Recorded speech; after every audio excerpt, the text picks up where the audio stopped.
Hi, I'm John, and welcome to another Product Spotlight. We're doing something a little different today. I have 4 different SD40T-2 locomotives from ScaleTrains, and we're going to look at one of these in detail, and I'm going to use the others to sort of point out some of the differences between the models. So anyway, like I said, these come from ScaleTrains. They're from the Rivet counter series. At the time of this recording, the DCC Ready version is listed on ScaleTrains' website for $199.99, and the DCC and Sound Equipped version, which all 4 of these are listed for $299.99. According to the ScaleTrains website, the minimum radius curve that these locomotives can handle is 18 inches, with a recommended minimum radius of 22 inches. Also, according to the website, the correct era for all 4 of these models would be between 2000 to about 2005. They're offering a ton of different SD40T-2s on the website, so your best bet is to go to the website and find out if they have what you're looking for. Okay, so we've been looking at tunnel motors for the past few weeks, and this is the culmination of that endeavor, looking at the 8865. And last time we looked at the 8782, and right off the top I will mention the 8782 had the speed lettering, which you can see here, compared to this, which I believe is called Roman Gothic or something like that, Gothic lettering. Something else I'm noticing, the 8865 has a whole lot of other little warning labels all over it. The 8782, in contrast, did not have so many of these compared to the 8865. Other than these differences that I'm pointing out here, the model has the same kind of photo-etched grill detail on it. These grills up here also look photo-etched. And, of course, the patch and all the little details down here are slightly different. So, lots to look at. A lot of detail in the trucks. There's a lot of undersill detail. Something I noticed on some of these models is that they had a couple of things here. I think these are moisture ejectors, but I'm not sure. If you know, you could leave a comment in the comment section of this video. But some of these models had only one. This one has 2 of these, and I think they're the same thing. The one inside here looks a little smaller, but it looks like the same shape. Anyway, it's a road number specific detail. We're going to look at the cab and nose detail of this model. One thing I'll point out is it has the armrest and sunshade, wind deflectors, detailed interior, and movable windows. Something else you can see from this angle, which looks really good, are the windshield wipers. These are super small, very finely rendered scale, looks like to scale windshield wipers. And also from this angle, you can see that the front truck has an additional spare knuckle holder stuck on it. And there's a lot of separately applied grabs on the nose, this low hood area here. Just a lot of very good, finely rendered, tiny detail. Looking at the detail around the pilot area, you can see it has ditch lights, separately applied snowplow, hose detail, separately applied grabs on the snowplow. This is uncoupling lever detail here. These models all have the diamond plate tread on the walkway, which looks really good. And they all have the see-through steps that look like they're photo-etched pieces. That's an especially nice detail. That looks really good. From this angle, looking at the fireman side, you can see some additional detail here. There's a drain line air hose. We have the brake wheel on the side here. And one of these models had a recessed brake ratchet. So this is a road number specific detail. Also, this one has a different colored door, just like the 8782 that we were looking at last time. Something else this has that's different is I think this is a battery box cover, but it's a different color compared to the rest of the model. And that's pretty cool. So lots of number-specific details going on here. Here's a broadside view of the fireman side. And that little battery box cover really does stand out when you see it from this angle. It's obviously a much lighter color gray. Something else that's different was one of these models had a larger toolbox in addition to the small toolbox here. It's not really that small of a toolbox, but compared to the other one it was. And here's a picture of the one that had the larger toolbox, so more road number specific details going on there. And since we can see it from this angle, I'm going to point out the grill back here is see-through all the way through. And I didn't point it out on the other models, but it was present on the other models, and that is the bell placement down here under the sill. The details on the rear of this model are consistent with what we saw on the front, and also consistent with the other models we've been looking at, including the UP patch, the plated over SP light package, separately applied grabs, the spare knuckle holders in this case, some hose detail, and there's also the train line air hose detail on this side of the coupler as well. And at this point, we've come full circle because I've brought back the 8625. It's the one back here. This is the first one we looked at a while back.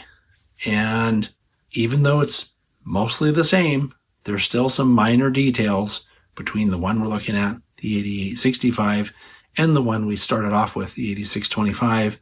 And I'm talking about, well, what I'm pointing at. Antenna detail, air conditioner. Antenna here. No antenna here. The horn placement is pretty much the same, but something I'm noticing is that this is a different horn compared to that one. So yeah, lots of road number specific detail. And of course the 8865 has the same photo etched grills, the same photo etched dynamic brake detail, and of course the really finely rendered lift ring detail. These models just seem to have everything, don't they? Now it's time to run the model.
I've advanced the throttle to 1.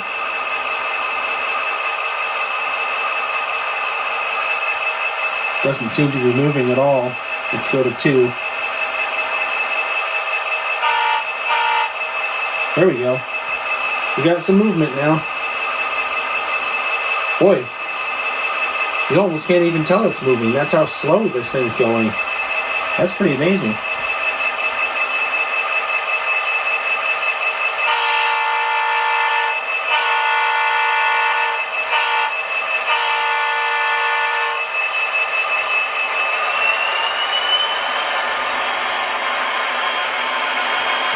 The acceleration is also really smooth on this thing as you notch it up.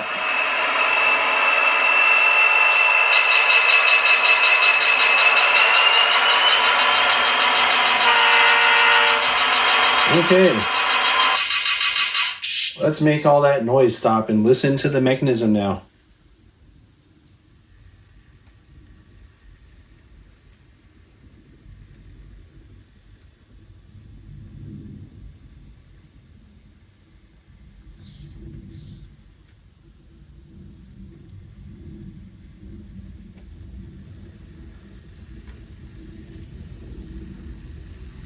I can hear noise coming from outside more than I can hear this model running.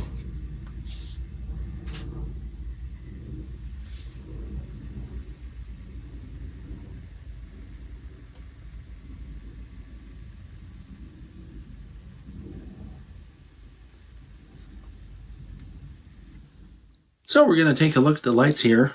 The headlight is F0, as you'd expect, and it is directional. The ditch lights come on with F6. And when you turn the sound on, some other lights come on, including the number boards.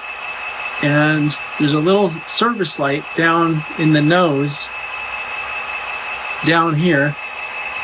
It looks like it's flashing, but it actually isn't. It's just a dim light. And that's what LEDs do. They look like they're flashing when they're dim like that. So there are other features, like there's a dimmer for the headlight for I think it's rule 17 or something like that. And you can check those out all in the user's manual. So as I mentioned, the headlight's directional. So when I put the engine in reverse, the rear headlight comes on. And you can see, again, it looks like it's flashing. It isn't in real life, but here, there's another service light on the engine. So when you turn the sound off, the service light goes away. So this concludes the look at the 4 SD40T-2 tunnel motors that we've highlighted here from ScaleTrains. And I think it's safe to say that there are a lot of road number specific details in each of these models that really sets them apart from each other. And just, it's amazing to me how much research must go into a release like this. And the other thing that's kind of mind-blowing to me is how many parts are on these models.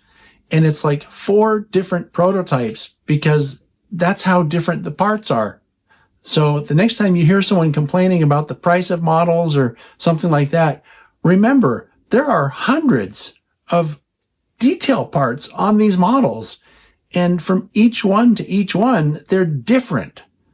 So it's a lot of work. And it's not only a lot of work to assemble these things, but it's a lot of work to design and come up with the tooling and the plan and all that to make something like this happen. And I think if you were to do something like this to this level on your own, it would take dozens, if not maybe even hundreds of hours to get all those details right. And I'm not talking about just the assembly process. I'm talking about all of it, including the research. So ScaleTrains, hats off. To me, it's amazing that you can make a model like this or several models like this at this price point. So again, just very impressed, and thank you for doing what you do for the hobby. See you all next time.